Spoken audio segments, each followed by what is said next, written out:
நமஸ்காரம். 1000 நாமங்கள் 1000 கதைகள் 495வது திருநாமம் குரவே நமக.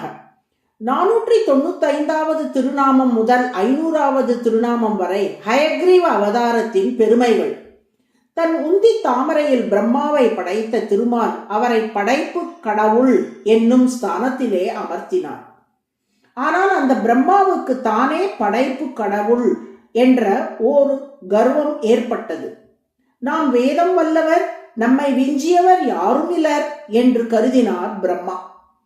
பதவி வரும்போது பணிவு வராமல் பகட்டோடு இருக்கிறாரே இவர் என்று கருதிய திருமால் ஓர் அசுரனை அனுப்பி பிரம்மாவிடம் உள்ள வேதங்களை அபகரித்து வர சொன்னார். அவனும் வேதங்களை பிரம்மாவிடம் இருந்து அபகரித்து வந்துவிட்டான். வேதங்களை இழந்த நிலையில் பிரம்மாவால் படைப்பு தொழிலை தொடர இயலவில்லை. அடடா, நாம் பெரியவன் என்று தவறாக நினைத்து இருமாந்து இருந்து விட்டோமே. நம்மை படைத்தவன் ஒருவன் உள்ளானே, அந்த பகவான் தானே நமக்கு வேதங்களை தந்து இப்பதவியில் நம்மை அமர்த்தினான். அவனது அருளும் அவன் தந்த வேதங்களும் இல்லாவிட்டால் நமக்கு எந்த பெருமையும் கிடையாதே என்று அப்போது தான் உணர்ந்தார் பிரம்மா. மொத்த கர்வத்தையும் விட்டு திருமாலின் திருவடிகளை சரண் புகுந்தார் பிரம்மா. பிரம்மதேவரே, உங்களுக்கு கொஞ்சம் பக்குவம் வர வேண்டியுள்ளது. அந்த பக்குவம் வந்தால் தான் பிரம்மதேவன் என்ற பதவியால் வரும் செருக்குக்கு நீங்கள் ஆளாக மாட்டீர்கள். எனவே மனப்பக்குவம் பெற பூமியில் காவிரி கரையில் போய் தவம் இயற்றுங்கள் என்று கூறினார் திருமால். அதன்படி பூமிக்கு வந்தார் பிரம்மா. காவிரி கரையில் கும்பகோணத்தில் பிரம்மா தவத்தில் ஈடுபட்டார். அந்த தவம் நிறைவடையும் தருவாயில் மகாலட்சுமியோடு திருமால் வந்து பிரம்மாவுக்கு காட்சி தந்தார்.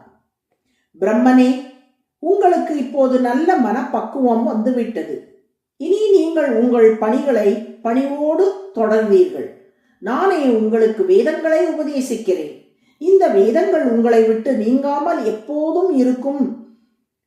என் அருளையும் இவை உங்களுக்கு நினைவூட்டும் என்று சொல்லி பிரம்மாவுக்கு வேதங்களை மீண்டும் உபதேசித்து அவரை மீண்டும் படைப்பு கடவுள் என்ற பதவியிலே அமர்த்தினார் திருமால். இவ்வாறு பிரம்மாவுக்கு திருமால் வேதங்களை உபதேசித்த அந்த இடம்தான் இன்றும் கும்பகோணத்தில் வேதநாராயண பெருமாள் கோவில் என்று அழைக்கப்படுகிறது.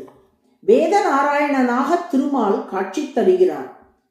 இன்னும் பிரசித்தமாக அது பிரம்மன் கோவில் என்றும் அழைக்கப்படுகிறது. உலகில் பிரம்மாவுக்கென்று உள்ள வெகு சில கோவில்களில் இந்த பிரம்மன் கோவிலும் ஒன்றாகும்.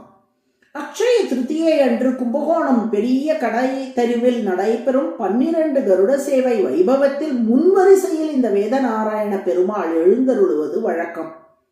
வேதங்களை அவர் மூலம் பெற்ற பிரம்மா, வேதநாராயணா, முன்பு மது கைட்டபர் என்ற 2 அசுரர்கள் என்னிடம் இருந்து வேதங்களை அபகரித்து சென்றார்கள். அப்போது நீ குதிரை முகம் கொண்ட ஹயக்ரீவ பெருமாளாக அவதாரம் செய்து அவர்களை அழித்து வேதங்களை எனக்கு மீட்டு தந்தாய்.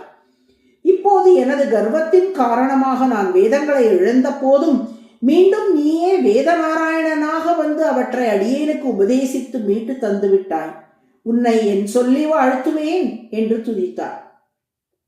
ஒரு மிகப்பெரிய வேள்வியை இங்கே செய்து உன்னை ஆராதிக்கப் போகிறேன் என்று சொல்லி பிரம்மா வேள்விக்கான ஏற்பாடுகளை செய்தார்.